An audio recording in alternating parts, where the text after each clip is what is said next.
భయ్యా ఒకసారి ఈ వెహికల్ చూడండి. మీరు చెప్తుంటారు కదా మా బండికి ఒక 10K పెట్టుకుంటాం, ఫుల్ రిస్టోరేషన్ చేయిస్తారా, లేకపోతే ఫుల్ పెయింటింగ్ చేపిస్తారా, లేకపోతే 20K పెట్టుకుంటాం ఫుల్ పెయింటింగ్ చేయిస్తారంటే 20Kలో ఈ విధంగా చేయగలుగుతాం. అంటే మొత్తం ట్యాంకీ డోర్లు, సీట్ ప్యాన్లు, హెడ్లైట్ వైజర్ ఇప్పేసి ఈ విధంగా మొత్తం ఇంకా బండ్లో ఇంకేం తీయం, అంతే ట్యాంకీ డోర్ల వరకు తీసి ఈ విధంగా మొత్తం పెయింటింగ్ కొట్టిస్తాం. ఇలా పెయింటింగ్ కొట్టిస్తాం కదా మీ కంటికి కనబడద్ది. అంటే ట్యాంకీ డోర్లు తీసి నీట్గా సర్వీస్ చేసి ఒక 4 బోల్డ్ కొత్త వేసామంటే మా బండి కానీ ఫుల్ రిస్టోరేషన్ అయిపోయింది అని చెప్పి అనుకుంటారు. ఓకేనా? ఈ విధంగా ఏంటంటే మొత్తం బండి తీసుకెళ్ళి ఇది అదే బడ్జెట్.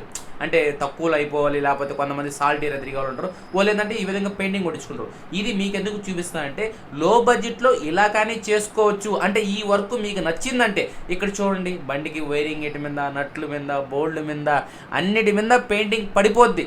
అదేంటంటే ఎక్కువగా సెకండ్ హ్యాండ్ వెహికల్స్ కొన్నప్పుడు ఈ విధంగా జరుగుతుంటాయి. అందుకే మీరు మెకానిక్ కాడ సెకండ్ హ్యాండ్ వెహికల్ కొన్నప్పుడు చూపించుకోండి. అంటే అది పైకి మీకు తలుక్కంగా కనబడగానే అబ్బా సూపర్ ఉందబ్బా అన్నిటి కాకుండా ఒకసారి మెకానిక్ కాడ చూపించుకొని మనం లో బడ్జెట్లో ఈ విధంగా బండి నిలబెట్టి పెయింటింగ్ చేసుకుని ట్యాంక్ డోర్లు కానీ ఓపెన్ చేసి చేయించుకోవచ్చు అని మీకు చెప్తుంటా కదా. ఈ విధంగా చేసుకోవచ్చు. మీరు కానీ ఒక కొద్దిగా గమనించుకోండి. అంటే ఫుల్ రిజిస్ట్రేషన్ అంటే ఎలా చేసుకుంటే బాగుంటుందో అర్థం చేసుకొని దాని ప్రకారం చేసుకోండి. ఓకేనా? Thank you.